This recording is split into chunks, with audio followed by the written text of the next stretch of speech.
Good morning students, ये आपका part 21 है। 21 में मैं कुछ अति लघु तरीय प्रश्न है उनको देखने वाला हूँ। पहला क्वेश्चन देखिए, दिए गए चित्र में डीई जो है समांतर है बीसी के, एडी बटा डीबी दिया है 3/5 और एसी का वैल्यू टोटल है 4.8। तो हमें एई क्या निकालना, तो इसको एक्स मान लेते हैं एई को। तो बताओ तो ईसी का वैल्यू क्या होगा, तो 4.8 माइनस का एक्स हो जाएगा ना। आप देख लो टोटल 4.8 है तो ये 4.8 माइनस एक्स नहीं हो जाएगा।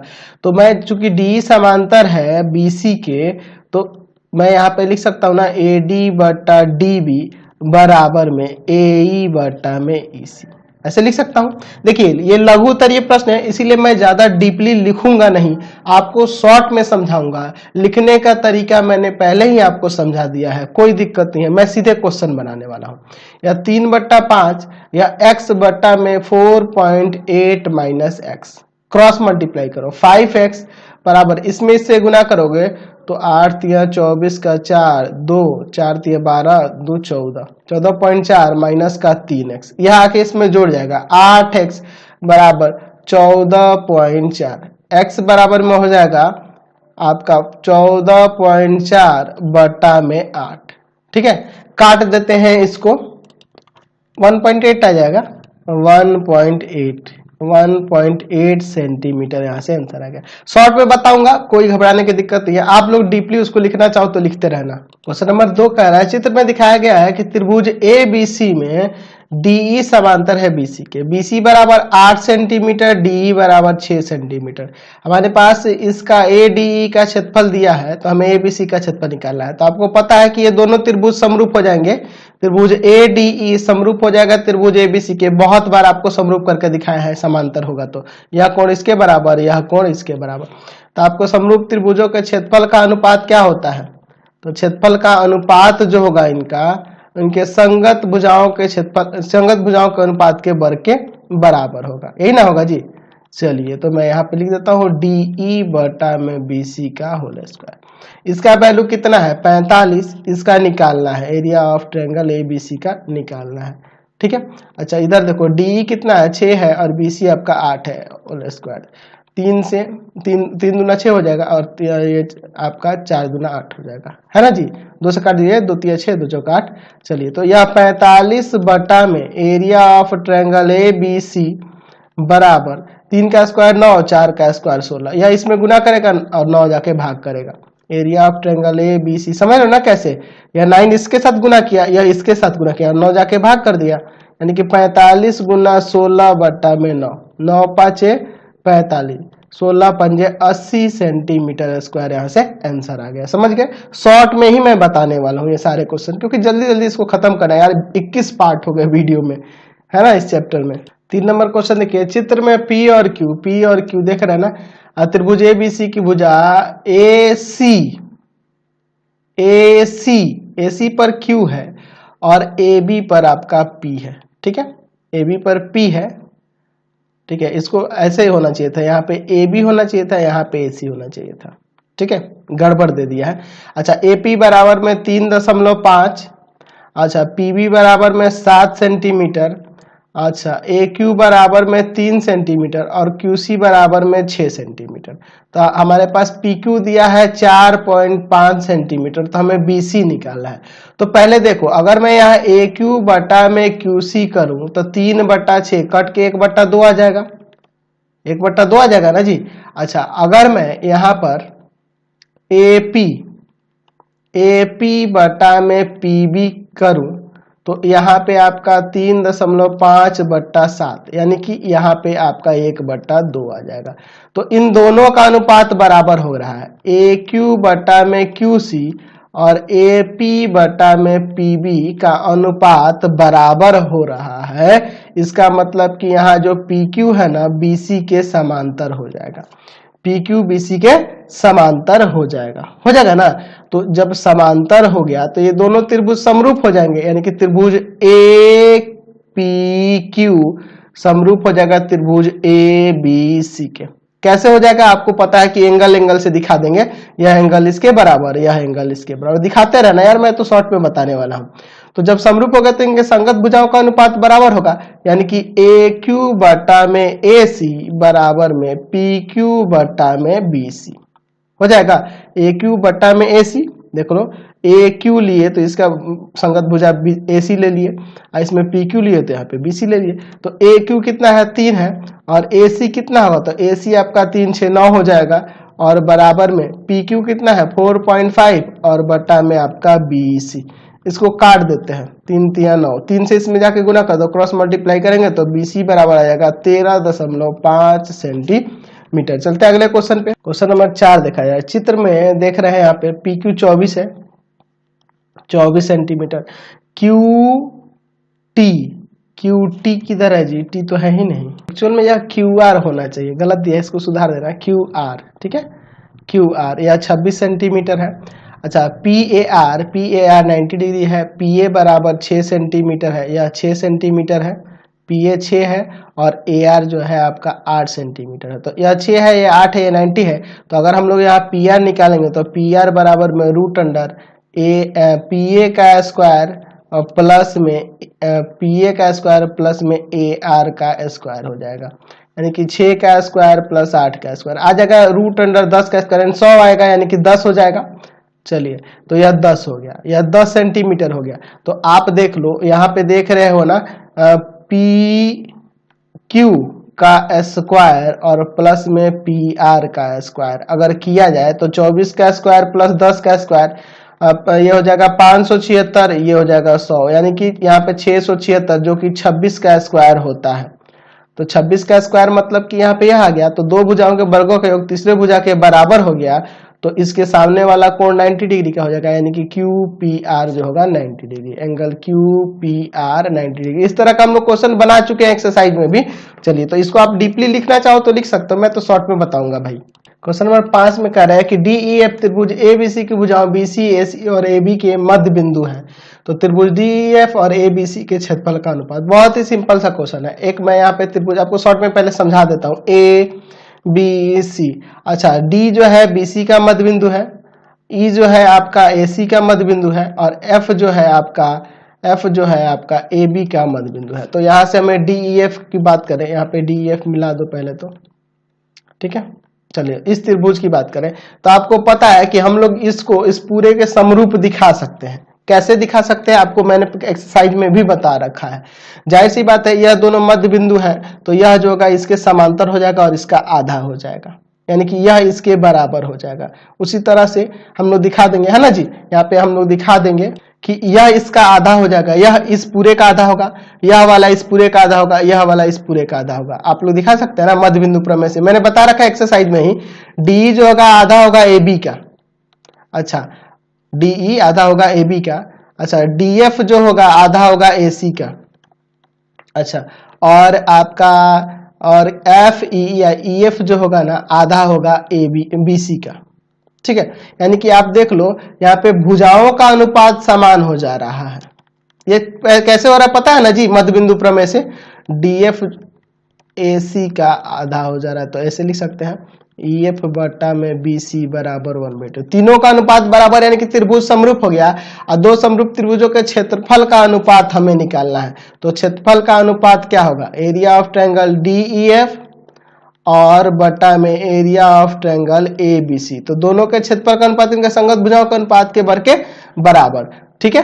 यहाँ पे कह सकते हैं ना, तो इसका भुजा जो है इसके भुजा का 2 गुना है, हम लोग देख रहे हैं ना, हर एक में यही देख रहे हैं। तो अगर मैं यहाँ पे दिखा दूं 2 गुना है ना जी, यानी कि आप लिख सकते हैं कि यह 1/2 का स्क्वायर हो जाएगा। समझ गए ना, यह मैंने एक्सरसाइज में बता रखा है 1/4, यानी कि 1:4 यहाँ से आंसर आ जाएगा।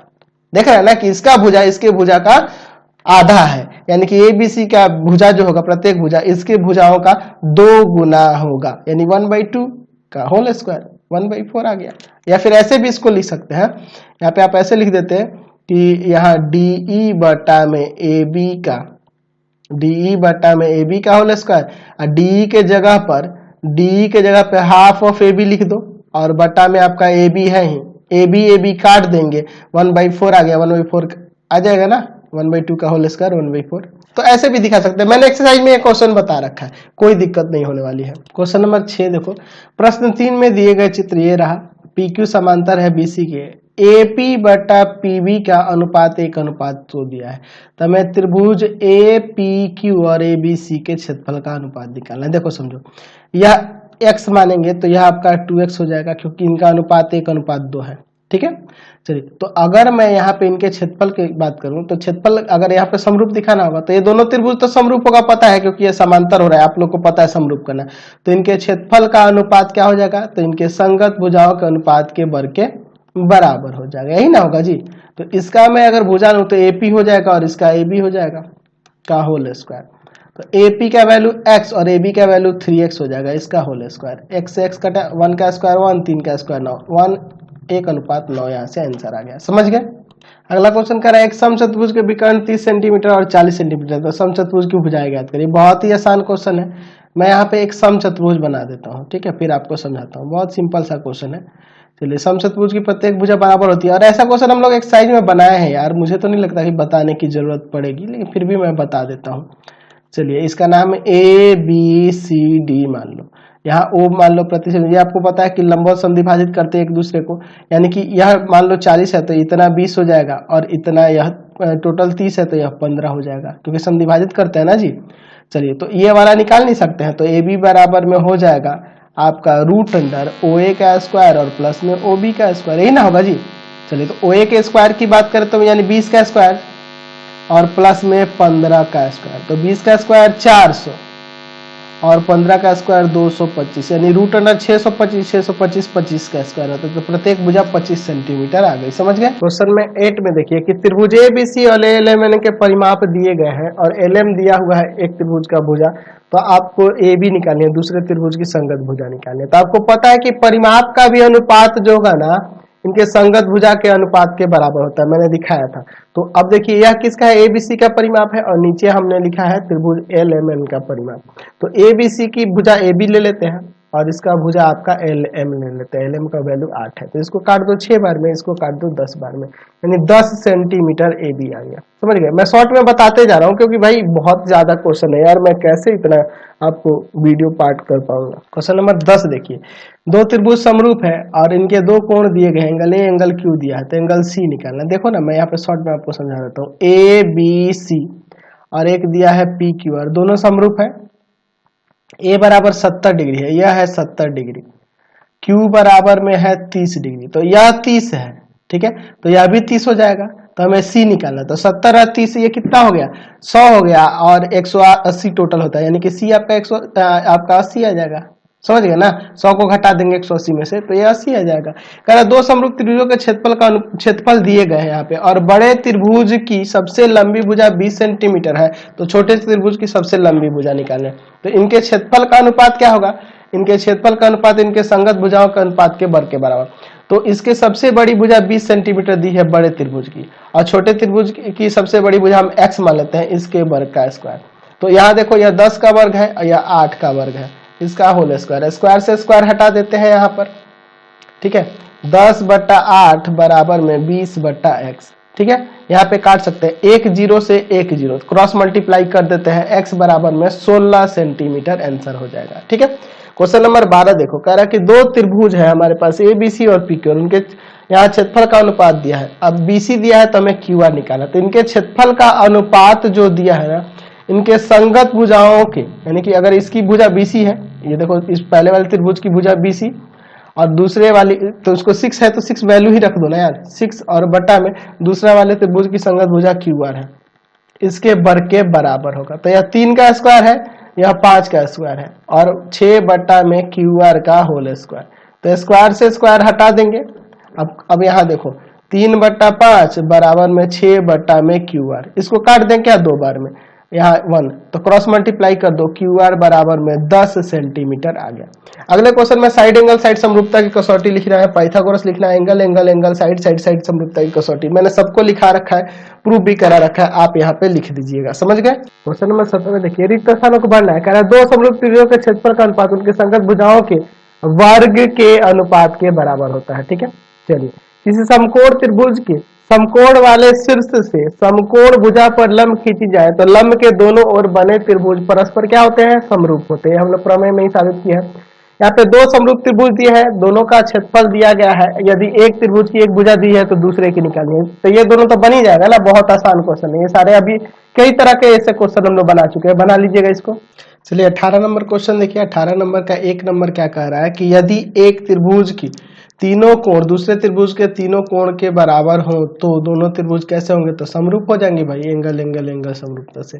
यदि दो त्रिभुजों की तनरूपी भुजाएं समानुपाती हो तो वो त्रिभुजों में क्या संबंध है लिखे, तो वो समरूप होंगे यार। ये भी समरूप, ये को भी पूछने वाली बात तो है नहीं, हम लोग पहले भी पढ़े हुए हैं, समरूप होता है, समरूपता का संबंध है। यदि किसी त्रिभुज की एक माध्यिका संगत शीर्ष कोण को समद्विभाजित करे तो वह किस प्रकार का त्रिभुज होगा। यदि किसी त्रिभुज की एक ही माध्यिका सामने वाले भुजा को भी बांट रही है और इस कोण को भी बराबर दो भागों में बांटे तो यह कैसा त्रिभुज होगा, तो यह समद्विबाहु होता है। समद्विबाहु त्रिभुज में ही ऐसा आपको देखने को मिलेगा, समझ गए। चलिए 18 नंबर का 4 नंबर देखिए। दो समरूप त्रिभुज दिए हैं, इनके संगत भुजाओं का अनुपात दिया हुआ है, तो उनके क्षेत्रफल का अनुपात तो इसके वर्ग के बराबर हो जाएगा यार, हो जाएगा 4:9। यदि किसी त्रिभुज की दो माध्यिकाएं संगत त्रिभुज की संगत शीर्ष कोण को समद्विभाजित करे तो वह किस तरह का त्रिभुज होगा, तो वह समबाहु होगा। दो माध्यिकाएं या दो से अधिक यानी कि तीनों माध्यिकाएं या दो माध्यिकाएं ऐसे त्रिभुज में अगर संगत कोण को भी समद्विभाजित करें तो वह समबाहु त्रिभुज होता है। दो समबाहु त्रिभुजों का क्षेत्रफल का अनुपात 9:4 है, तो उनके संगत भुजाओं का अनुपात क्या होगा, 3:2। इसका रूट निकाल दो। दो समरूप त्रिभुजों का क्षेत्रफल का अनुपात दिया है तो उनके संगत भुजाओं का अनुपात, इनका रूट निकाल दो, यानी कि 7:5। दो समरूप त्रिभुजों के संगत भुजाओं का अनुपात 5:9 है तो उनके क्षेत्रफल का अनुपात इनका वर्ग कर दो, यानी कि 25:81 हो जाएगा। चलते हैं अगले क्वेश्चन की ओर। क्वेश्चन नंबर 19 देखो। निम्नलिखित में सत कथन को पहचानना है। पहला कह रहा है दो सर्वांगसम आकृतियां अवश्य ही समरूप होती है। सर्वांगसम होगा तो समरूप होगा, बिल्कुल सत्य है। कह रहा है दो समरूप आकृतियां अवश्य ही सर्वांगसम होती है, यह गलत है, यह असत्य हो जाएगा। दो रेखाखंड समरूप होते हैं, बिल्कुल ठीक है, सत्य है। दो समद्विबाहु त्रिभुज समरूप होते हैं, बिल्कुल सत्य है। सम त्रिबाहु यानी कि समबाहु की बात हो रही है, ये भी सत्य है। दो वर्ग समरूप होते हैं, हाँ ये बिल्कुल सत्य है। दो समरूप त्रिभुजों की ऊंचाई का अनुपात उनके संगत माध्यिकाओं के अनुपात के बराबर होता है, हाँ बिल्कुल यह भी सत्य हो जाएगा। ठीक है, चलिए क्वेश्चन नंबर 20 की ओर चलते हैं। कह रहा है त्रिभुज एबीसी में AB बराबर 6√3, AC बराबर में 12 सेंटीमीटर और BC बराबर 6, तो एंगल B क्या होगा। तो आप देखो अगर AB स्क्वायर प्लस में BC स्क्वायर करें, दोनों छोटे वाले भुजा का वर्ग करें तो यह 6√3 का स्क्वायर और प्लस में आ जाएगा 6 का स्क्वायर। तो ये देखो 6 का स्क्वायर 36 तिया कितना आ जाएगा आपका 108, 108 प्लस 36 जोड़ देंगे 144 हो जाएगा ना, जो कि 12 का स्क्वायर होता है। अब 12 का स्क्वायर मतलब AC के स्क्वायर के बराबर आ गया। तो दो भुजाओं के वर्गों का योग जो होगा तीसरी भुजा के वर्ग के बराबर होगा, तो तीसरी भुजा के सामने वाला कोण क्या होता है, 90 डिग्री का होता है। यानी कि AC के सामने वाला कोण जो होगा 90 डिग्री, B 90 डिग्री का होगा, यानी एंगल B बराबर 90 डिग्री। अगला कहा है दो त्रिभुजों के समरूप होने की दो शर्तें लिखना। लिख देना यार, त्रिभुज की समरूपता के लिए दो शर्तें। सभी सर्वांगसम आकृतियां क्या होती हैं, समरूप होती हैं। चलिए आगे बढ़ते हैं अगले क्वेश्चन की ओर। क्वेश्चन नंबर 23 देखो। त्रिभुज ABC में P और Q AB और AC का मध्य बिंदु है और PQ समांतर है BC के। तो अगर AP बटा में PB, देख लो आप, सिंपल सा तो है यार। ABC में यहाँ पे P ले लो, यहाँ पे Q ले लो। देखो PQ जब समांतर है BC के तो AP बटा PB 2/3 है, तो AQ बटा में QC वो भी 2/3 ही होगा। इसमें कोई सोचने वाली बात ही नहीं है, आपके वही आपके थेल्स प्रमेय से। चलिए यहाँ BC समांतर है, BC समांतर है DE के, BC समांतर है DE के। अच्छा यहाँ दिया है AD बटा में AB, AD बटा में AB, तो इधर क्या हो जाएगा, तो इधर होगा AE बटा में AC, ये ना होगा, AC भर देना, कितना सिंपल। क्वेश्चन नंबर 25 देखो। यहाँ D समांतर है BC और AD बटा DB दिया हुआ है, AD बटा DB 3/5 दिया है और AC का वैल्यू टोटल 4.8 दिया है, हमें यही निकालना। इस तरह का शुरू में ही क्वेश्चन था, ठीक है, या X और इसे 4.8 माइनस X, क्योंकि ये टोटल 4.8 है, तो ये मैंने बता दिया है आपको, है ना। चलिए ठीक है, इस तरह का मैंने क्वेश्चन बता दिया है आपको। x बटा में 4.8 माइनस एक्स, क्रॉस मल्टीप्लाई करके x का वैल्यू निकाल देना। यहाँ देखो इस 26 नंबर में x का वैल्यू निकालना यार, ये 100 है तो ये 80 हो जाएगा, क्योंकि रैखिक युग्म से इन दोनों का योग 180 होता है, तो इन दोनों के योग इसके बराबर होंगे। कैसे कैसे हो जाएगा, तो यह हो जाएगा बाह्य कोण से, यानी कि दोनों का योग यानी 140 आ जाएगा x का वैल्यू। सिंपल है। चलिए क्वेश्चन नंबर 27 देखो, त्रिभुज पी क्यू आर में पी क्यू और पी आर पर क्रमशः ई और एफ बिंदु है। चलिए मैं ले लेता हूं त्रिभुज पी क्यू आर। यहाँ पे देखो बहुत सिंपल है यार, पी क्यू आर इस तरह का क्वेश्चन हम लोग बना चुके हैं, ऐसा कोई क्वेश्चन नहीं है जो हम लोग इस साइज में नहीं बनाना है। पी क्यू पर एक बिंदु ई ले लो और इस पर एक बिंदु एफ ले लो, ठीक है। अच्छा इसको मिला देते हैं। यहाँ पे पीई जो दिया है ना, पीई दिया है 6, तो पीई बटा में अगर मैं यहाँ पे क्यूई की बात करूं, क्यूई की बात करूं तो यहाँ पे 6 बटा में 6.6। अच्छा इसको काट सकते हो, ऊपर 60 लिख दो, है ना, ऊपर 60 लिख दो और नीचे 66 लिख दो। काट दो तो यहाँ से 10 और इसको 11 बार में, 66 है ना, 11 बार में, यानी कि 10 बटा 11, ठीक है। उसी तरह से मैं यहाँ पे पी एफ बटा में आर एफ निकाल लेता हूँ, यानी कि 9 बटा में 9.9, यानी कि आ जाएगा 90 बटा में 99। यहाँ भी काट देंगे, 9 10 या 90 और 11 9 99, 10 बटा 11, दोनों का अनुपात बराबर हो गया ना, पी बटा क्यू ई बराबर में पी एफ बटा में आर एफ। तो यह अनुपात बराबर होने का मतलब हो गया नहीं, ई एफ समांतर क्यू आर के, है ना, थेल्स प्रमेय के प्रतिलोम से। तो लिख सकते हो, मैंने इस तरह का क्वेश्चन भी बताया एक्सरसाइज में। क्वेश्चन नंबर 28 देखो, त्रिभुज एबीसी की भुजा बीसी पर सीए पर एबी पर मध्य बिंदु डीएफ है, तो इनके क्षेत्रफल का मान, यार हम लोग अभी बनाए थे, 1:4 आया था ना जी। चलिए अगला कह रहा है कि समलंब चतुर्भुज की समांतर भुजाओं की लंबाई यह दी हुई है और असमांतर भुजाओं के मध्य बिंदु को मिलाने वाली रेखा की लंबाई निकालनी है। देखो यह एक समलंब चतुर्भुज है, समलंब चतुर्भुज की समांतर भुजाएं 17 सेंटीमीटर और 25 सेंटीमीटर दिया है। तो असमांतर भुजाओं के मध्य बिंदुओं को मिलाने वाली रेखा की लंबाई जो होती है ना, इन दोनों के योग की आधी होती है। समांतर भुजाओं के योग की आधी होती है, आप इनको जोड़ लो, हम लोग 9th क्लास में ही पढ़े हैं। समांतर भुजाओं के योग की आधी होती है असमांतर भुजाओं को मध्य बिंदु को मिलाने वाली रेखा। ऊपर जोड़ो तो यह कितना आ जाएगा आपका 42 आ जाएगा, 42 बटा में 2 काट देंगे 21 सेंटीमीटर आ जाएगा। समझ गए ना, ये 9th क्लास का ही थ्योरम था, हम लोग प्रूव किया। तो आपका टोटल शॉर्ट क्वेश्चन खत्म हो गया। अगले पार्ट में हम लोग बचे हुए ऑब्जेक्टिव क्वेश्चन को देख लेंगे। तब तक वीडियो को लाइक शेयर करेंगे और इससे रिलेटेड वीडियो देखने के लिए सीधे डिस्क्रिप्शन में जाना, आपके पूरे बुक का लिंक डिस्क्रिप्शन में दिया है। Thanks for watching.